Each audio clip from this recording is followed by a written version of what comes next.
तो अब हम बात करते हैं परसेंटेज के 29वें नंबर वीडियो के बारे में। तो वही दोस्तों, जैसा कि क्वेश्चन है, चीनी का दाम यदि 16.2/3% बढ़ जाता है तथा परिवार की खपत 20% कम हो जाती है तो कुल खर्च में प्रतिशत परिवर्तन क्या होगा। तो ऐसा भी प्रश्न काफ़ी ज़्यादा इंपॉर्टेंट और काफ़ी ज़्यादा एग्जाम में पूछता है।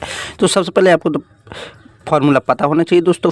मूल्य को यानी दाम कहते हैं, जो कि मूल्य गुने खपत के बराबर होता है क्या, खर्च। तो सबसे पहले दोस्तों, चीनी का दाम यदि 16.2/3% बढ़ जाता है तो 16.2/3% का फ्रैक्शन वैल्यू कितना होता है, 1/6।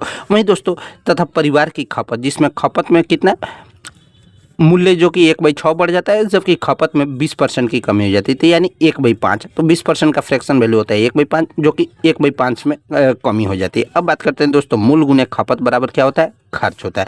तो पहले था दोस्तों मूल्य कितना था, 6, जो कि खपत था कितना, खपत कितना है 5, तो 6×5 यानी खर्च कुल कितना हो गया, 30 रुपये। अब बात करते हैं दोस्तों, जो कि 16.2/3% बढ़ जाता है, जो कि अब कितना हो गया, तो 6 से 1 बढ़ गया तो 7 हो गया, जिसमें खपत खर्च कितना था, खपत जो कि 20% कम हो जाता है। तो 5 से 1 कम हो गया यानी कितना, 4, तो 7×4 = 28 यानी कितना खर्च हो गया, 28। तो अब पूछ रहा है दोस्तों, कुल खर्च में प्रतिशत परिवर्तन क्या होगा। तो 30 में से 28 घटा लीजिए, ये आपको 2, और कितना पर खर्च हुआ, तो 30 पे, तो 2/30 1900, तो 15/100 6.2/3% आंसर हो जाएगा। उसी तरह दोस्तों, ये वाला क्वेश्चन है, यदि एक व्यक्ति किसी संख्या को 3/5 के स्थान पर 7/4 से गुना कर देते हैं तो परिणाम में प्रतिशत परिवर्तन क्या होगा। तो ऐसे में भी दोस्तों, आप किसी भी कोई संख्या को आप किसी भी संख्या को आप कुछ भी मान सकते हैं, जैसे x मान लीजिए, y मान लीजिए, या 10 मान लीजिए, 20 मान लीजिए, 50 मान लीजिए, कुछ भी मान लीजिए, जैसे ऐसे क्वेश्चन में।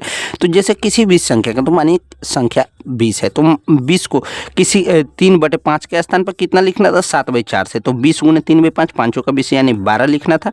12 के बदले कितना लिख दिया गया, 7/4 से गुना करना था, जो कि पहले इतना से गुना करना था, उसके स्थान पर पहले 7/4 से गुना करना था, जो कि इसके स्थान पर 3/5 से गुना किया गया। तो अब पहले बात करते हैं, तो 20 में 7/4 से गुना कीजिए, तो 4×5 = 20, 7×5 = 35, तो यानी कितना हो गया, तो 12 + 35 ये आपको हो जाएगा 23 की कमी, और कितना पे 12, तो 23 में 12 × 100 4 × 12 तो इस तरह दोस्तों घटाइएगा, तो आंसर हो जाएगा 191.2/3% आंसर हो जाएगा। उसी तरह दोस्तों, ये वाला क्वेश्चन है, यदि एक मजदूर एक सप्ताह में 60 घंटे काम करता है तथा 2400 रुपये प्राप्त करता है, यदि उसका प्रति घंटे वेतन 40% बढ़ जाता है तथा काम का समय 16.2/3% कम हो जाता है तो आय में प्रतिशत परिवर्तन क्या होगा। तो मानिए दोस्तों, जैसे कि एक सप्ताह में 60 घंटे काम करता है, जबकि मजदूरी कितना 2400 रुपये मिलता है, तो 60, तो समय गुने घंटा बराबर हो जाएगा क्या, मजदूरी। तो 60 घंटा और 40 घंटा काम करता है कितना, 60 घंटे काम करता है कितना, 40 घंटे वेतन का, तो 60 × 40 यानी 2400 रुपये होगा। उसी तरह दोस्तों, इसमें कह रहा है, यदि काम का समय 16.2/3%